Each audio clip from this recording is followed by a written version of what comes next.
Well, thank you, David, for joining for this week's installment of Ask Rabbi Fox. It's really a pleasure to get to have a little bit of time together and also to get to wonder about a question.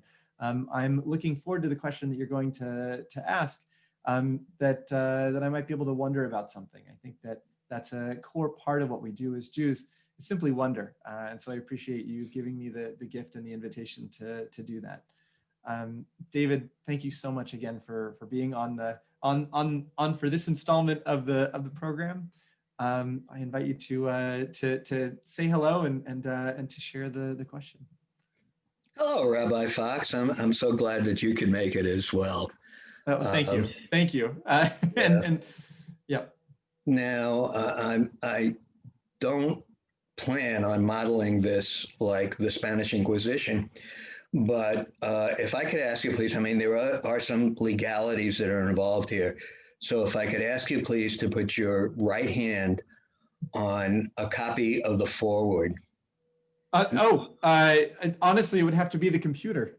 I read it on the computer now. Yeah, well, that's good enough. And then raise your left hand and please. You moved your left hand over to your right hand? No, okay, that's good. It's reversed. And just repeat after me. Ich schwöre auf mein Gesund that what I'm going to tell you is the emes, the ganze emes, and nothing but the emes.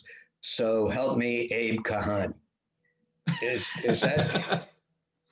Okay? As a great fan of Abe Kahan, I would love to say those words, but I don't know whether I could repeat the entire thing. But Abraham Kahan, for what it's worth, hear me putting a hand on the forwards. Yeah. Okay. Yeah. No, actually, this is a takeoff of one of the comments that you made. And I can't remember the word that you used, but I thought it was very appropriate. During the High Holy Days, you talked about being Ashkenocentric. I think, I don't remember if that was the exact word, but, coming from an Ashkenazic background, coming from the old country, specifically the Bronx in New York, and coming from a home where Yiddish was spoken, yeah, you bring back some memories. So that was really very nice. Okay, on to the serious stuff.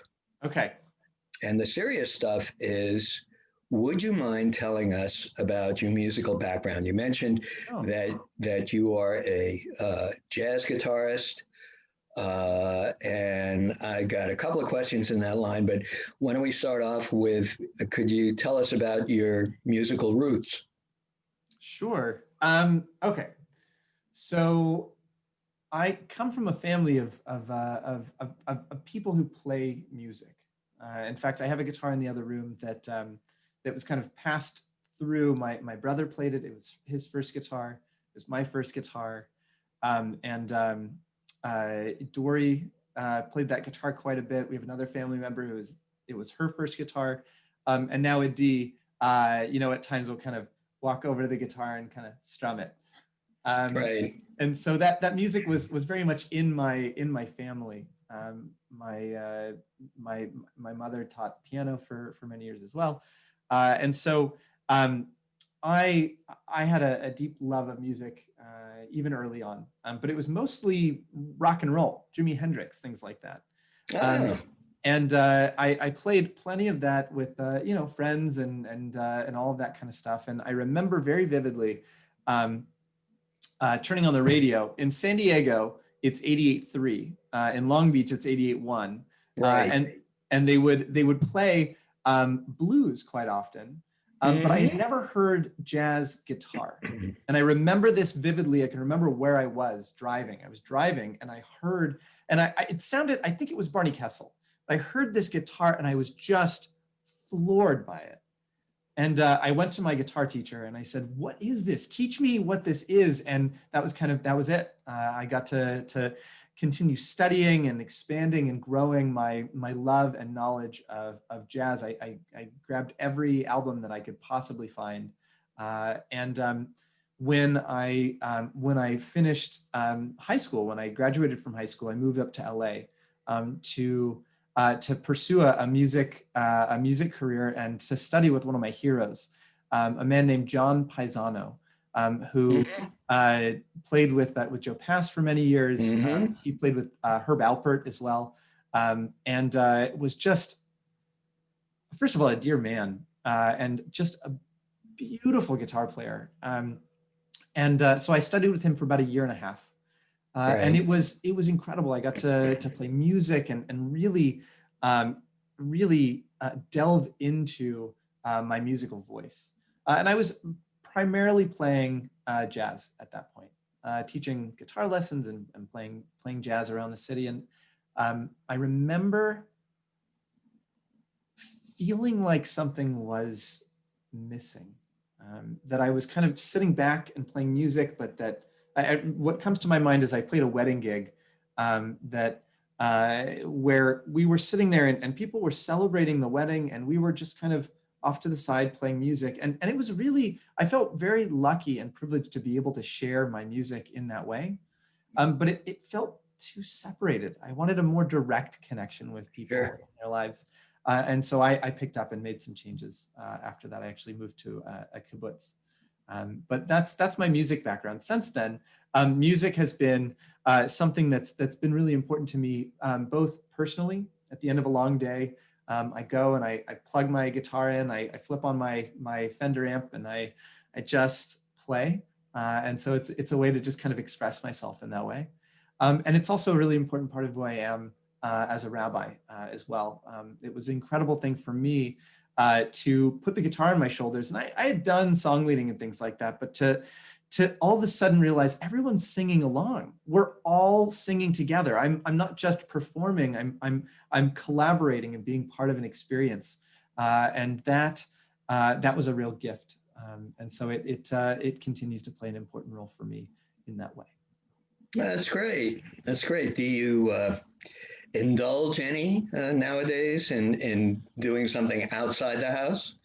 I do. In Indianapolis, there's actually a fairly solid jazz scene. A number of players came from there. J.J. Johnson, Freddie Hubbard, Wes Montgomery. Some of these great players came from Indianapolis, and there's still a real great music scene there. And so there's a couple of there's a jam session that I would often go to. That I would play at, and I haven't done very much gigging lately. I remember, I guess it would be about a year and a half, 2 years ago now. I accepted a gig playing with a group, and then had something came up. There was a pastoral need in the congregation, and I had to cancel a gig. And so I haven't done that much. Why don't you just cancel Shabbat? Isn't that easier? I could do that too. Yeah. Just for, I'm sorry, everyone. There's a jazz gig in a small bar, and yeah, exactly. Okay. Well, that wasn't a fair question on my part, but then again, oh, it's fine. It's a pleasure. I deal out a lot of unfair questions. Great. To say in the same vein, you are likely aware by now that we do have a number of musicians in the congregation, and Bill Shafton is also a jazz guitarist, among other things. Yeah. And also we have the Kogerts, who include the female part of it anyway, includes a jazz singer, which I understand are her roots, Kendra's roots. I just wonder, have you given any thought, or has there been any discussion to jamming with the folks in the congregation, for the congregation? So there's been conversation about playing music together, and we hope also, by the way, to continue to provide musical experiences on Friday nights and throughout the different offerings in the congregation. In terms of jamming, a little bit here and there. I will say in this space, few things would make me happier. So yes, we've had a little bit of conversations here and there. And one thing that I would love to do is have maybe even a more open jam space, either just with a smaller group and have a coffee night, a cafe night or something when we can be together, and take over the social hall and just have a fun evening in that sense, or look at collaboration for our religious experiences, our holidays and things like that as well. I am excited about all of them, and we've had little conversations, but because of COVID, it's complicated it quite a bit. But I will say, in this space, thank you for the invitation to say these words. Few things would make me happier. Yeah, I would love it. I would really love it. You may have gathered I'm somewhat of a jazz aficionado, not necessarily straight ahead, but more funk, that kind of thing. Yeah, and unfortunately, I can't play, but I can listen and really enjoy it.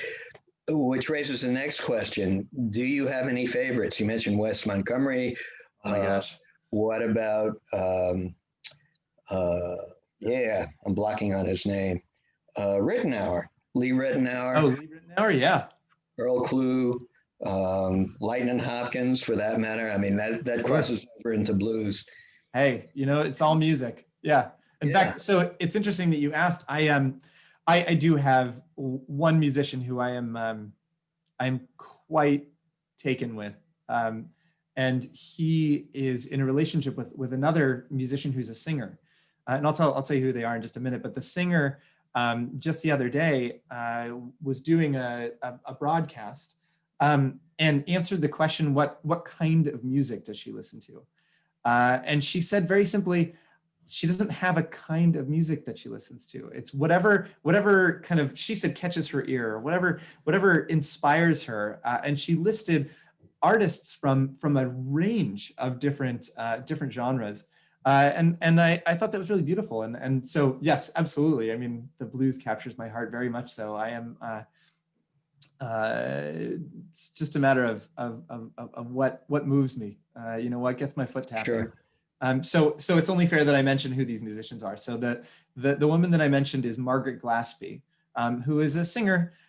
She does kind of indie, kind of folky music. Some people have said that her singing style is a little bit like Billie Holiday or even Janis Joplin, but it's more of an indie style. The guitar player that I cannot get enough of is named Julian Lage. Who is he was a child prodigy, who actually there's a documentary of him when he was 8 years old, and he played at the Grammys when he was 12, like all this kind of stuff. But they did a really beautiful thing. They didn't pressure him. He was a prodigy, but he was allowed to kind of grow in the way that he wanted. Great idea. And he was not, like Matheny was a professor at a very young age. Anything, they didn't have any of that. Julian went to Berkeley when he was 18, did the regular a special program that they had for him, but he was in the school. Berkeley or the Berkeley School? Berkeley School in Boston. I got it. Okay. And he emerged as this just phenomenal. He was playing with Gary Burton and all of the, touring with Gary Burton and all these masters, and then emerged and really kind of took over he's very much the darling, at least of the jazz guitar world. So I cannot recommend his things enough. If you just check out his YouTube channel, now that everyone is quarantined, he has a handful of solo pieces. And he actually uses an electric guitar. He's been using a Telecaster, or I saw one where he was using a Les Paul, but it's strictly jazz, and it's beautiful, and a testament to his style. It is not easy to play jazz on a Telecaster because it will reveal every last tiny little nuance of your playing, and so unless your playing is impeccable, most jazzers like myself will opt for a semi-hollow or a hollow, something that has a warmer sound, but also maybe hides a little bit of the technique. It is magical to hear him play. So anyway, that's who I've been very enthralled with for Okay, and his name again is? Julian Lage. How do you spell that? Lage is his last name. Julian. Yeah. I will have. Oh, please go ahead. I was just gonna. No, I was just gonna say I'm making a note of that. Okay. David, thank you so much for joining us for this week of Ask Rabbi Fox. It's truly a pleasure to get to talk a little bit about something that is so near and dear to my heart, jazz. I should mention also that we didn't even cover any of the incredible Jewish connection to jazz. That was going to be my next set of questions. Oh, all right. Well, we do have a little bit more time. I didn't mean to cut this short. What's your next question? Well, I'll cut to the chase. Okay. Do you, and if so, how relate your affinity for jazz with an expression of your relationship to God? Or is that too simplistic? No, it's not. I just thought you were going to go in a different direction. I thought you were going to ask my relationship with jazz to my love of Judaism, which I don't think is exclusive, but I would have thought more of a historically. As you wish. Well, so I firmly believe that many of the ways that we act as Jews are various expressions of what might be called prayer. That we gather together and we sing, and that is perhaps a more formal prayer. Or we have a moment where we are especially grateful for someone in our lives or a moment, and there's a prayerful element to it, even if there aren't words or formal blessings as a part of it. I think that we also extend that more broadly when we pray, but when we learn, when we have discussions. Those are all these deep expressions of who we are on a very deep level. In fact, Heschel said once that prayer is our inevitable response to the inconceivable surprise of living. It's the way that we express this great gift of every day. And for me, music and jazz is another mode of that, another voice of that expression. And so when I am playing or listening, for that matter, I am receiving that in the same way or in a very similar way that I receive prayer. And so my relationship with jazz and God would be that it is another expression of the beauty of this world, and another element of that relationship that I have with the divine. Very well stated, and thank you. In closing, from my side, please let me first of all say thank you for the privilege of talking with you on the record. And I think I speak for a lot of people by now who see you as a gift to our synagogue. So a belated welcome and thank you. David, thank you very much. It's truly a pleasure to talk with you as well, and it's mutual. I feel very lucky to be a part of this community. I didn't mean to interrupt you. No, you didn't, but just also on the record, if you would choose to visit a local jazz club at some time, I would love to be in your company, and I'm sure there are other people for whom I speak. So once again, thank you so much. I will say in very concretely that I very much look forward to that. That I will absolutely take you up on that, and I would love it. Fantastic, but not on Friday night. I'm usually busy on Friday night. Yeah, that's what I figured. Okay, David, thank you so much again for joining for this week's installment of Ask Rabbi Fox. Thank you.